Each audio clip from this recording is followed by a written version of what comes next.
This is Pod Stew. Welcome, greetings. My name is Jeff. We're going to go over what happened in the podcast world last week. A couple updates with me. I told you guys last week that I was conducting some experiments on myself.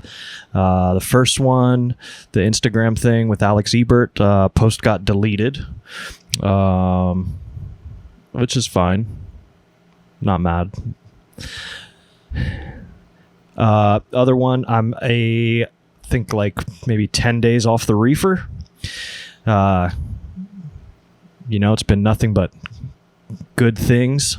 My compassion and empathy for others has strongly decreased.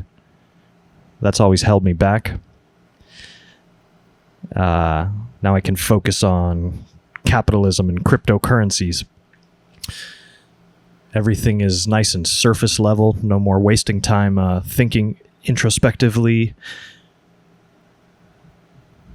Makes it easier to protect my energies. Things aren't as funny anymore. More serious, which is really a more accurate representation of the world, I think. Anxiety's high, which helps me stay alert for predators.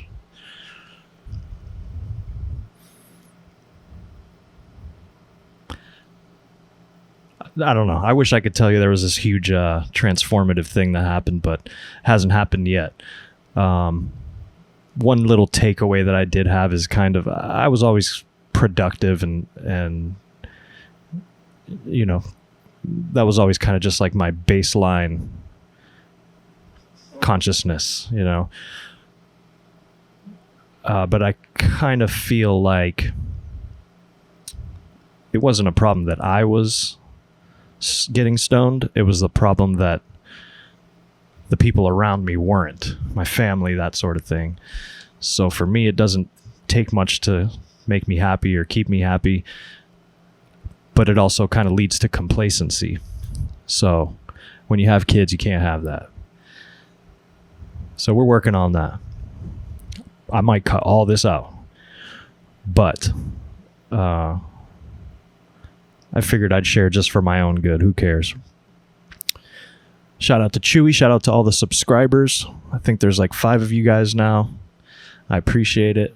There was somebody with a cheeseburger name that commented. Thank you for commenting and your encouragement. And if you like anything you see, smash a button or two. And I have to apologize. My thoughts are a little scattered or sometimes absent in general. So this may be a short episode, but I'm kind of settling back into my body, so I appreciate you guys bearing with me. And I didn't want to leave you alone this week, so let's see what we got.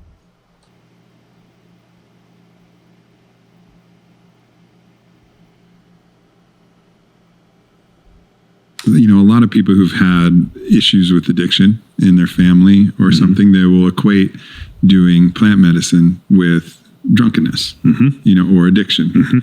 And, I think in my conversations with Luke Story, who came from that, and when I met him, he was in his sobriety for 15 years or something like that, and classic sobriety, AA sobriety, nothing on nothing. The conversations that we've had, and in my own experience, even though I've never had addiction issues, but a lot of times these medicines... I'll just brag about it, Aubrey Marcus. I've kicked harder things. I mentioned that in the comments before. I've been on dope, all that stuff, and I'll get into that one day. I had actually ended up buying a bag of dope from the girl that I lost my virginity to, and that was the last one I bought. We'll tell that story one day, maybe. But Aubrey Marcus here has a biohacker on, and they talk a lot about plant medicine in the Bible a lot. It's a cool episode, but let's check it out. We'll see what they got to say. And again, I apologize. My thoughts are a little scattered. Called clarigens, and it almost creates a hypersobriety in which on them you're more sober than you are in your daily life when you're addicted to your drama. Right. You're addicted to your own thought patterns. You're addicted to the conditioning of the world around you and all of these other endogenous chemicals that are keeping you locked in a certain prison of perception. And all of a sudden you break free and you're like, oh shit, I'm awake and aware for the first time. It's not an escape. It's an altered, elevated state of consciousness. Bro, they said he was a biohacker, but it looks more like a bicep hacker. You feel me? Look at those veins. That's a joke that I came up with when I was first watching it, so. Smart dude, though. Which many people who have not been in that state simply do not understand. And they say, well, that's just like you had, 2 bottles of wine, and it's nothing at all like that. It's like your brain has become a 20x supercomputer with merging of the left and right hemispheric activity and the ability to be able to creatively solve problems or to have an enhanced spiritual experience. And so, it's entirely different. But, back to the Bible, there's firm instructions in that book that say, if this is causing your brother or sister to stumble, just leave it at the door when you're hanging out with them, right? Like if wine is something that someone has a previous history of abuse with or addiction to, or their parents were alcoholics, or there's some sort of negative association. I'm 7 years off alcohol, by the way. 7 or 8 years. Yeah, that was my thing. I loved to drink alcohol. Shout out to you if you can still do that without ruining your lives. That would make it very uncomfortable for them, or tempting for them, or problematic for them if you were to consume that in your presence, and that could be meat, it could be vegetables, it could be plant medicines, it could be wine. Best to just leave it alone, which I think is sound advice. Did he say could be vegetables? So you do need to be careful about someone's previous history and their association, but and people can abuse plant medicines, and I've even seen one example at least of someone who is using ayahuasca as an escape, and then ultimately that's not the use for it, and that takes the roots that come from the feed of being on the earth and sweating and living normal life, and he just kind of went off into the air for quite a while, and that's like the risk of using these things as an escapism. So, wow, that's crazy. Imagine taking ayahuasca to escape. Although a couple of those days, though, those first few days when I was coming off the reef, that man, I was just popping extra Modernas just to catch a little buzz. You know what I mean? So I get it, bro. Absolutely, for sure. But it's the fruits too. The fruits that it produces are right. Pretty self-explanatory. And if someone has massively transformed their relationships in a very positive way, and their life and their productivity and their clarity and their vision and their purpose, those are pretty darn good fruits, in my opinion. And isn't there a saying like you will know them by their fruits? You will know them by their fruits. In many cases, Jesus in the Bible, he would actually like curse a tree that had bad fruits, that had a bad vine that didn't produce. Allegedly. There's even a book, and I think it's called The Vine, that gets into this, like just this idea of stepping back and analyzing. And this is another reason I like that evening process of self-examination, analyzing which activities are producing which fruits, so that you're aware. And you can certainly tell, back to the abuse of plant medicines, how when they're producing good fruits in someone and when they're not. I think that's something else to pay a lot of attention to. That's it. Just like most people, it starts off, for me personally, it started off as something fun. There's a mosquito in here too. Something fun, something helped me create and maintain, and then it just kind of became a chore. You know what I'm saying? And I'm not here to bore you with my problems here. Let me see what else we got. Best part about blow was if you could fucking find it in your fucking heart to set aside a little for the morning. Shout out to I love seeing Marc Maron coming out and doing the rounds, And he says he has a new podcast with Dean Del Rey called Black Fonzie, I think. No, Dark Fonzie. And yeah, we all know this is, he's a dude in recovery, and he's a legend. So he's talking about when you have the foresight to save yourself a little extra for the morning, he said. If you, like that, then you're a real pro, man. Yeah. Because like I have you work at 6. I'm just gonna keep these 2 bumps. Yeah. And then, but then there's usually a manager at the place that can get blows. So you do your morning bumps, you get the batter going, you have the line. You get the batter going. I'm from Florida. I've worked at a lot of shady call centers in my youth, and I had a buddy that would take 2 5-hour energies, dump them into a Monster, and then go to the bathroom and stick a whole, I don't know if I can say this, a whole bar lodged up his nasal cavity.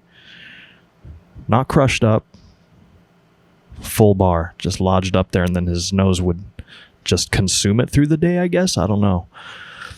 But, yeah, RIP to him. He did pass last year. He's a dear friend of mine. He's a beast. I'll talk about him more later. Oops, coming up, and you're like, dude, do you got, so then you're jammed by the time you get off What work. would morning blow feel like, though? Would it? Oh, it's so great. It was. It's like, you never smoked cigarettes either? Yeah, I did. Oh, so you remember the first cup of coffee and the first cigarette of the day? Yeah. How good that was? Yeah. It's like twice as good as that. Okay. Yeah. All right. I might have to get my mom on some blow because she loves that too. Oh God, the first cigarette and coffee, like that can last 2 hours. The great thing about being a comic, especially when that can last 2 hours. That's the mind of an addict right there. That can last 2 hours. You're just like monkey bar until your next fix. You know what I'm saying? you had jobs that would just enable you to do that. It's like you could get up and do coffee and cigarettes for 2 hours. Easy. Yeah. Oh yeah. To the point where you needed a nap. I stopped. It came out the other side. Cigarettes because of how much I was making it a part of being a comic. Oh yeah. And like I realized that I was just getting deeper. Like I used to be like the kind of person that'd be like, yeah, give me a cigarette. When we could smoke on stage, you mean? Well, I did it on stage a few times, but I mean that.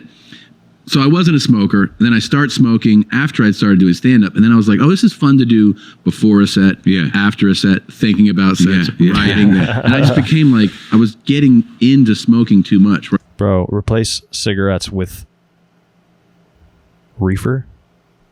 That's me. And music. And that's dangerous, because then you have this codependent relationship with this substance. And the first couple days, I felt like I got dumped, That's the same kind of feeling I had. Enough about me, please. Oh, I was loving it, and I was like, I'm just going to get terrible with this. Yeah. So I cut it out. But I did it for 5 years. 5? Yeah. Wow. Well, I just mean I started. I should have ever What started. a fucking hero. I started at 14, could not get off the shit for most of my life. Are you over it now? Yeah, barely. Yeah. Well, I didn't smoke, but nicotine was a motherfucker. I smoked, I think I had my last cigarette probably in 99. Jesus. But then I was like 35 is when I got sober. But then I was like, I would do the nicotine gum, and then I was doing nicotine lozenges up until 2 years ago. Okay. Like I would smoke cigars, like all these idiots who smoke cigars, sit around in the cigar circle and try to figure out who the alpha is. Yeah, I smoke cigars.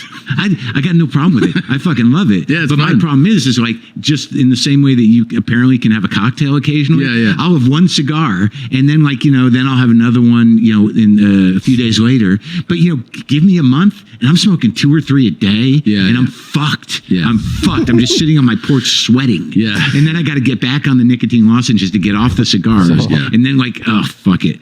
It'll be 2 years in August with no nicotine at all. So Wow. But I'm 57. Okay. So you did it a little longer than me. So kind of like Tom, I smoked my first cigarette when I was 30, I think.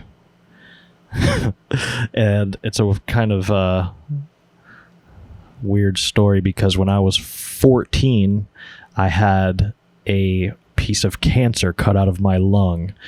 I'll see if I can find a picture and put it up. But it's traumatic, very traumatic, and I still may not understand some of the trauma that I may harbor inside me or whatever, but I kind of let it shape my life in a not so positive way. So at 30, I was like, I was a hypochondriac. I thought I was going to die. I thought about it constantly, 24 hours a day. And then at 30, I kind of said, no, this is crazy. So I kind of dove head first into it. And stupid, I don't know. Enough about me.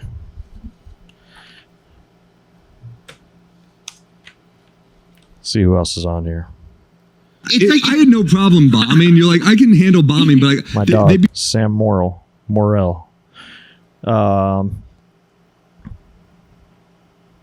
Yeah, let's see. Reading the open mic sheet like, all right, your next comic, BTK serial killer. It would be like, and then you're like, I have to sit through this shit. Yeah. Wait, speaking of BTK serial killer, please pull up his sketch of the sketch of him. What is it called? Really? BTK sketch of BTK. Fine torture, whatever. Did you get this cookie? Yeah, these are the best cookies. No, Sam, you've really had this before? Yeah. I want you to tell me who you think These are the the BTK. best. This is a sketch of the real BTK killer. Yeah. Damn. Holy shit. Bro. Holy shit. Yeah, bro. Damn. Well, you got a new podcast logo. 10 of 10 wood cop. Merch. Honestly, that's a real sketch of the BTK Carol. Yeah. That is incredible. That is incredible. Wow. I don't know what that fella did, so I'm not gonna glorify him or anything, but man, if that ain't Bobby Lee. It's like that news reporter meme, you know. Another cool thing or interesting thing they talked about on here was how New York guys are kind of like they were talking about basically how New York guys are good at stand-up, and then I think Bobby said that, and then Sam kind of replied, yeah, and you guys are good at everything else. You know what I'm saying? Which was an interesting like distinction to make, because like for some reason to me, like sets and lighting and stuff matters in podcasts, which it shouldn't, but it does. And then I've realized that like most of the stuff I watch is LA stuff, but I'd like to know what you guys, if you guys feel the same way, let me know. I'll give you a perfect example. Whiskey Ginger, it was just kind of them two sitting in a seat, and it was hard for me to watch. You know what I'm saying? My daughter says it's because I think it was just used to be a single camera, and now it's double. I don't know, but the episodes are easier for me to get into. But let me know what y'all think about that. And like the alt scene took off, and then you could get a little more. There's a mosquito in here. Mind Under Matter, they're actually talking about kind of the state of comedy and where it's at. There was people that were naturally alt, like Eugene Merman or whatever, but then there's people that would like try a little harder than they, than was genuine to them to be alty to kind of fit into that club. And now there's like the what goes great with comedy is MMA, and there's like the jock side of comedy, which is it's always going to be like that. And then some of them are like, some of them more like New York and LA are slightly different vibes. Oh, very much so. Yeah, New York cares about stand-up, and LA cares about the entire, your PR of your existence, of the show and the writing position and the getting the showcase set. But it's not about the doing 5 sets a night and being a club person. Yeah, so the alt acts are the ones getting the TV writing gigs and that sort of thing, and making all the shows that you watch, and then the New York comics are the stand-ups that you're going to see, or I don't know. That's it's not so exactly overgeneralizing because these are giant cities. But as long as we're playing the overgeneralization game, I feel like the LA thing is more not always conforming per se, but at least less rebellious. It's like, oh, what do you want me to do? A game show? Great. I'll be there at 9 a.m. Oh, the thing's at 7 a.m.? I'll be there at 6 a.m. Yeah. And then New York's like, I ain't doing no game show. I'm playing the stand tonight. And then I'm doing the cellar. And then I'm getting a slice at Rayon's. yeah. And that's a better life. That's a more authentic life. But here's palm trees and sunlight. Dang. Which one do you choose? But, it's all entertainment, and like Sam Walker said last time, it's just us on 11, I guess. Them on 11, because I don't know what I'm doing. But here we are. Do you remember when we used to do mock acting classes behind my building? This is dope. I love when these dudes get together. I see my friends and I like this in 10 years, and I love their growth. They've both grown a lot. Yes, man, it was me, you, Cisco, Rodrigo, and Rick Ramos. How fucking crazy is that? We used to do. Bro, we would get high, and then Cisco would get mad because his son was there. Nobody told you to bring him, cocksucker. That's right. Cisco would bring his fucking son there. That's right. And I don't think they're talking about Cisco, like the song rapper. But the reason I recorded this was that, I'm trying to put myself in their shoes and like imagine just my friend saying like, yo, come over tomorrow. We're going to do acting classes in my backyard. And we're going to take it seriously, and I'm going to give you notes, and I'm going to give you emotions, and that's dope. That takes first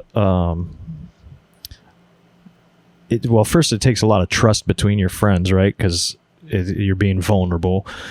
And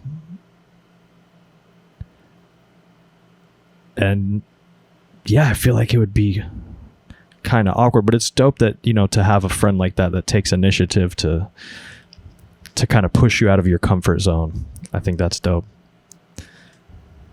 Remember, we're all doing the scene of which is the real hard. You would give us the hardest scenes to do, bro, for young actors. Like the scene you gave us was the one where it with Bronx it was fuck, can't even remember. It was the movie with Al Pacino, where Al Pacino's a gangster. He's Carlito's Way. And what's the name? Johnny Depp. He's a cop. Wow. I thought I gave you Carlito's Way. One of the Bonanno family. He infiltrated the Bonanno Donnie family. Brasco. Donnie Brasco, yes. Donnie Brasco, okay. The scene where Al Pacino's son, his son OD'd again. That's right. And you were playing Al Pacino, and we were playing Johnny Depp, and we were taking alternating turns, and you were trying to get us to take an emotion that his son is ODing for the third time already. Not the first time. First time we were sad, but this is the third time. He's still fucking sad, you were telling us, but he's angry too. We were trying to relate that emotion, but we were fucking high. Y'all remember getting high? Man, those were the days, huh? Now no more. The first day we met, I had just met.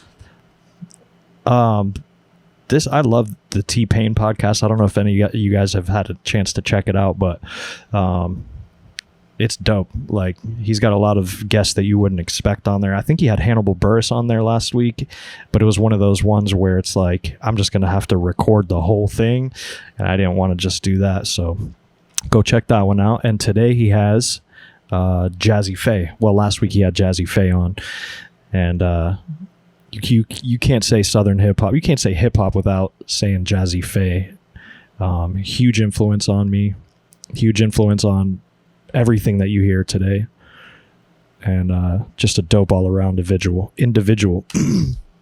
Beat Jazze Pha is a staple. The first day we met, I had just made a beat called Jazzy Beat. Jazze Pha is. And that's another thing I was going to say, that if you're a beat maker and you were making beats in the 2000s, you have at least one beat called Jazzy Beat. I know I have several. Underscore, Final, all that stuff.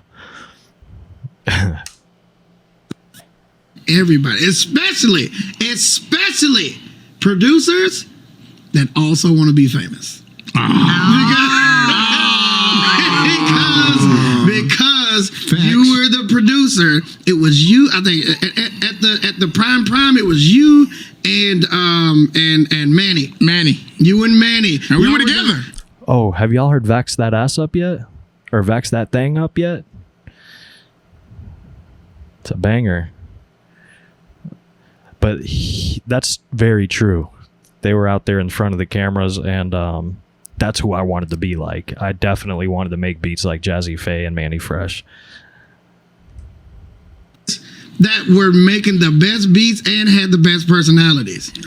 Y'all had more personalities than the niggas y'all was making beats for. It was the craziest time, and I swear that lasted, bro. In my mind today. Damn. In my mind today. You got to be a good nigga, but you also got to be really good at what you do. Yeah. Absolutely. Another thing I learned about me and T-Pain on this episode is we share 3 of our top 5.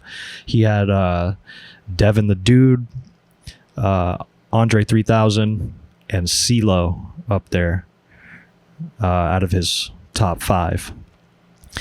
So those are my, 3 out of my top 5. And I'll save the other 2 for some other episode. But yeah, check out the T-Pain podcast. It's really good. Nappy Boy Radio. And again, this is probably going to be a shorter episode, and I'm not even going to watch it back. I don't know what I said, and it doesn't really matter because it's cathartic. So let's go. You know who says, "What's up?" This guy. I know you guys remember that if you're my age. That was a period of time that came and went pretty quickly, where everyone was "What's up?" Yeah. There was a full year of "What's up?" For anybody that doesn't know, I'm pretty sure it was a Super Bowl ad. I know it was a Budweiser ad, but it was like these frogs, and I think that was the whole premise of the video of the commercial. They just said "What's up?" like that, and then it just infested pop culture. The what do you call it? The zeitgeist. In high school during it, so you couldn't miss it. Couldn't miss it if you wanted to. Some of us partook. We didn't want to, but we had no choice. You think it'd be you keeping Anne Frank in your attic, but more likely you would have been a Nazi saying "What's up?" What's up? So there's another thing too, which is conformity kind of gets favored because birds of a feather flock together sort of thing. And this isn't to make a judgment. I'm certainly all for conformity on every aspect of the word. Yeah. Let's all go to the Katy Perry concert and get Slurpees. It is reassuring as someone who's been driven crazy by pop culture and just the things that everyone seems to like, and me having a knee-jerk reaction to being like, oh, if everyone likes it, it's stupid. And I was a little bit like that, like high school and after, but I realized that I missed out on so much good pop music that I just listen to all of it and consume all of it, and I'm able to filter out what's just like a corporate shill and what's kind of genuine or... Yeah, I don't know. Hard for me to find words and articulate. But I can breathe better. It is interesting to note that if anything, if a bird is of a different feather, predators see it easier. It catches the predator's eye, and the predator's going to, because you see a flock of birds and it's confusing to the much in the same way you see a swarm of flocks and you can't, it just looks like a cloud. It's similar to a predator. So when they're trying to zero in, when they're like maybe looking for a juvenile or something, but then they're also like, is there an oddball in the bunch? Because my eyes can zero in on this. Go for the artist. More. Yeah. Go for the artist. Yeah, so there is kind of an inherent amongst social animals need to kind of what's everyone doing right now? Okay, to like play along and try to. I'm just going to try to fit in and be invisible here by going. Yeah, I love these dudes. Happy Sweet 16 to these Mind Under Matter folks. And I don't know. Let's see. Call of Duty gave me to do one song that they didn't. Oh, dude, you have to love Vince Staples. If you're into rap music, into current rap music, this has got to, I mean, this is one of the top dudes. And not only can he rap very good raps, he's brilliant. Like he was talking about how he made this album to with the purpose of syncing it to movies, and he said that like 80% of the records got synced. But just to approach music like that is brilliant at such a young age too.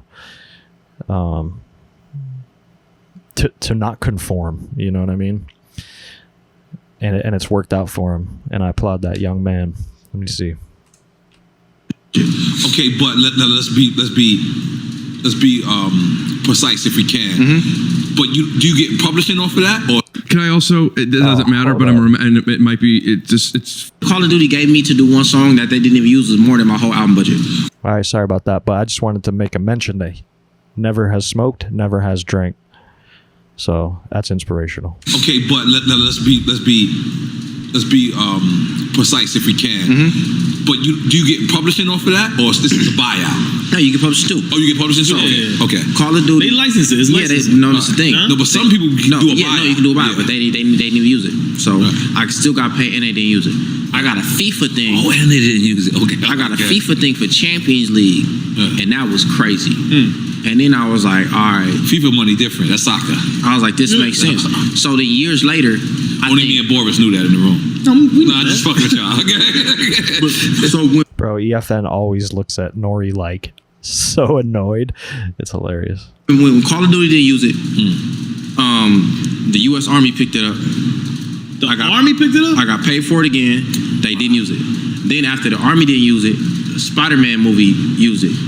So this is all the meantime I'm making this album, and I'm touring. I'm like, all right, so if I can get 10 songs, every one of these songs can get synced. Right. Then I don't need nothing else. You feel me? Right. So then I made this song called Back Back. I made it for Baywatch. Right. They put it in the Baywatch trailer, and I noticed that still like certain B-A-K. Yeah, exactly. So what's it called? No C in there. Yeah, exactly. You can't put this cap to C. Okay. So you know why, right?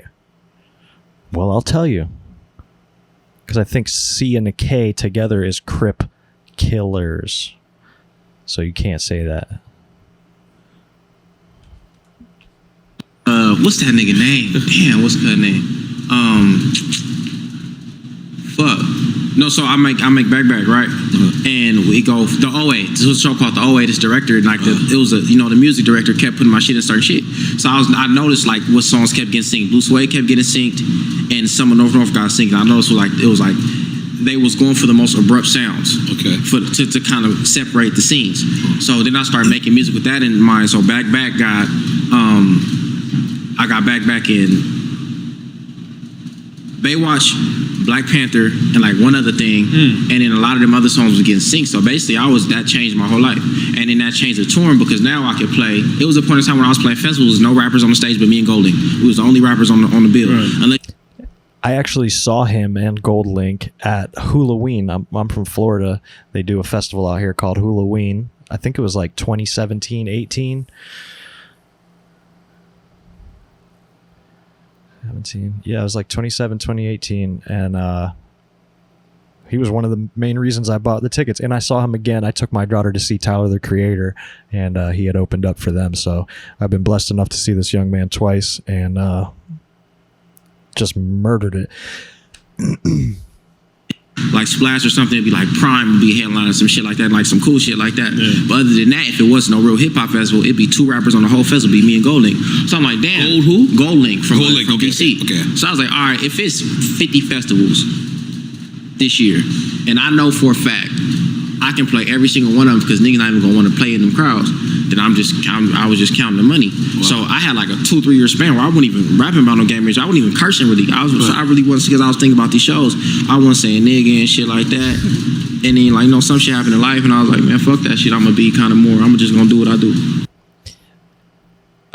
When he said something happened in life, I was hoping he was going to start talking about Sophie, a producer that's worked with him, and she was a trans producer or a trans person. It's, I guess, irrelevant, but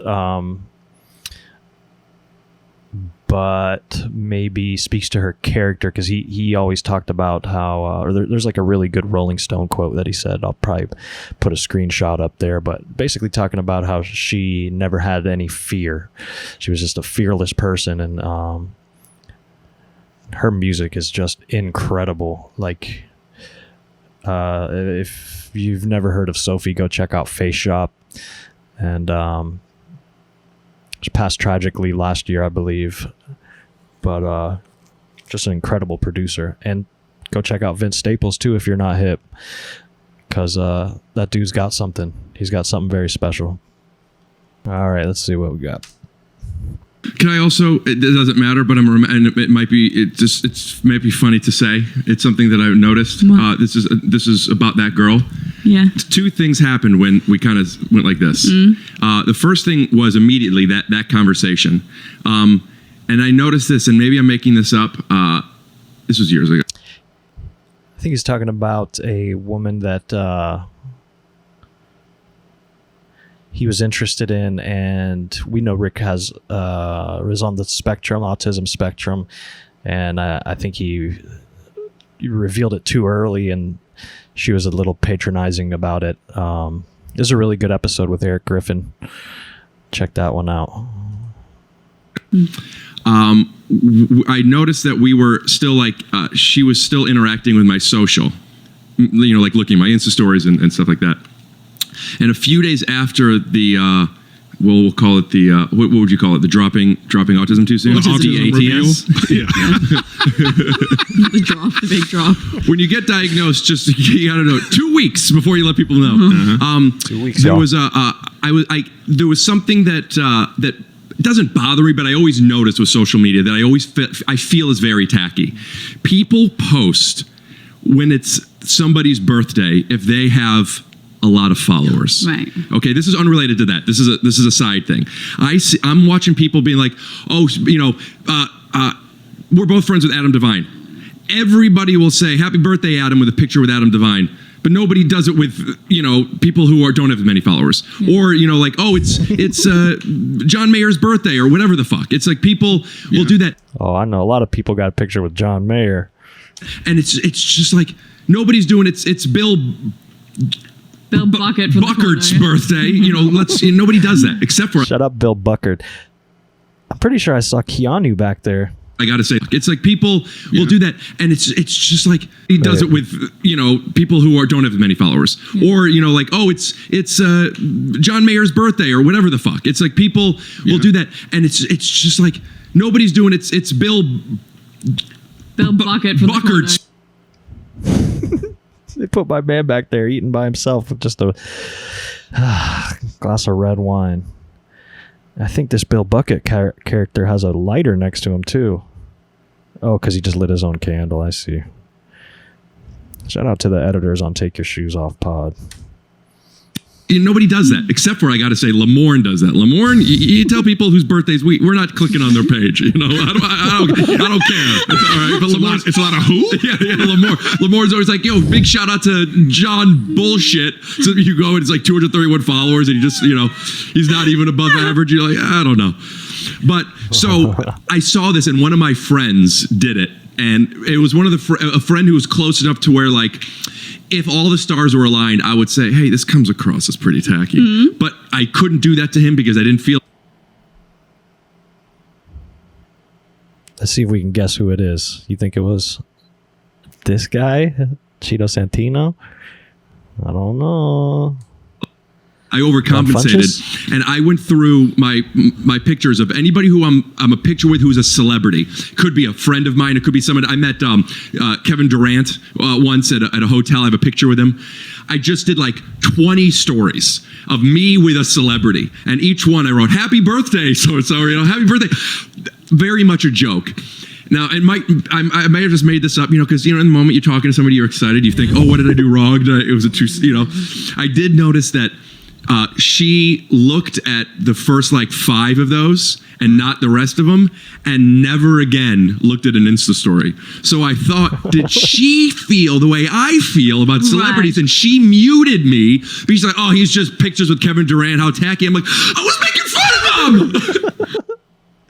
him. Dude, Rick has the best way of articulating the human condition, because like, I feel like these are stories that I would tell, but they wouldn't get or I wouldn't make them as entertaining as he does. But yeah, being able to take like, a little thing that happened and extrapolate it into this big thing, and hit beats on all of them. You know what I'm saying? It's incredible. Dude's magic. Let's see what else we got. Okay, so this is the last clip. Bobby Shmurda's out of jail. The homies DIAZ and MERO, they were waiting a long time for this. Welcome back, Bobby Shmurda. And this is a 12-minute interview, or 12-minute video, and it was a dapathon. So I decided to make a little montage of all the best daps. All the daps. I put all the daps in there. So I'll leave you guys with that. And again, I apologize for my brain being a little scattered. And yeah, my highs aren't as high, but my lows aren't as low. So I'm a little even keeled, settling back into my skin. And we'll see where the journey takes us. But I appreciate you guys sticking around and watching. If you liked anything, hit some buttons. And I'll leave you with this dapathon here. Hey, my guy! Come on, let's go do an interview. Why that shit heard that? We was like, nigga, come on. Heard you. He went. Awesome. I need you. Let's go. I need you. Golf, man. Yes, master.